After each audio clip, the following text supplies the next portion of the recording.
ಅಕ್ರಮ ಆಸ್ತಿ ನೋಂದಣಿ ಪ್ರಕರಣ ಸರ್ಕಾರಕ್ಕೆ 17.70 ಲಕ್ಷ ನಷ್ಟ.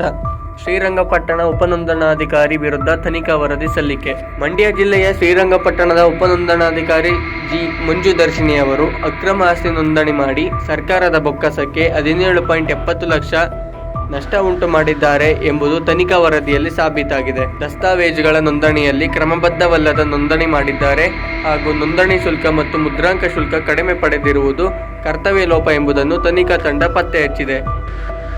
ಶ್ರೀರಂಗಪಟ್ಟಣ ತಾಲೂಕಿನ ಕೃಷ್ಣರಾಜಸಾಗರ ಗ್ರಾಮದ ಸರ್ವೆ ನಂಬರ್ 6/1, ಹೊಸಹಳ್ಳಿ ಗ್ರಾಮದ ಸರ್ವೆ ನಂಬರ್ 60/1 ಮತ್ತು 60/8, ಶ್ರೀರಂಗಪಟ್ಟಣ ಟೌನ್ ಮುನ್ಸಿಪಲ್ ಸ್ವತ್ತಿನ ಸಂಖ್ಯೆ 18, 505, 136, S14, 21, 12 ಹಾಗೂ 12, 10, 73 ಇವುಗಳಿಗೆ ಸಂಬಂಧಿಸಿ ಅಧಿಕಾರಿಯು ಆಸ್ತಿಗಳ ಅಕ್ರಮ ನೋಂದಣಿ ಮಾಡಿದ್ದಾರೆ ಎಂದು ಮಂಡ್ಯ ತಾಲೂಕಿನ ತೂಬಿನಕೆರೆಯ TL ಶ್ರೀಧರ್ ಎಂಬುವವರು ದೂರು ನೀಡಿದ್ದಾರೆ. ದೂರಿನ ಮೇರೆಗೆ ಮಂಡ್ಯ ನಗರಾಭಿವೃದ್ಧಿ ಪ್ರಾಧಿಕಾರದ ಆಯುಕ್ತರ ಅಧ್ಯಕ್ಷತೆಯಲ್ಲಿ ಜಿಲ್ಲಾಧಿಕಾರಿಯು ತನಿಖಾ ತಂಡ ರಚಿಸಿದ್ದು, ತಂಡವು ಉಪನೋಂದಣಾಧಿಕಾರಿ ಕಚೇರಿಯಲ್ಲಿ ಕಡತಗಳನ್ನು ಪರಿಶೀಲಿಸಿ ವರದಿಯನ್ನು ಸಲ್ಲಿಸಿವೆ.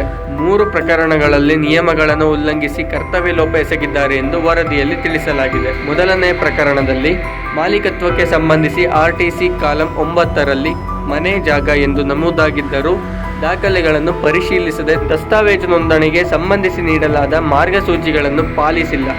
ಮಾರ್ಗಸೂಚಿ ಬೆಲೆಗಿಂತ ಕಡಿಮೆ ಮೌಲ್ಯವನ್ನು ನಮೂದಿಸಿ 12.9 ಲಕ್ಷ ರಾಜಸ್ವ ನಷ್ಟ ಉಂಟು ಮಾಡಿದ್ದಾರೆ ಎಂದು ತಿಳಿಸಲಾಗಿದೆ.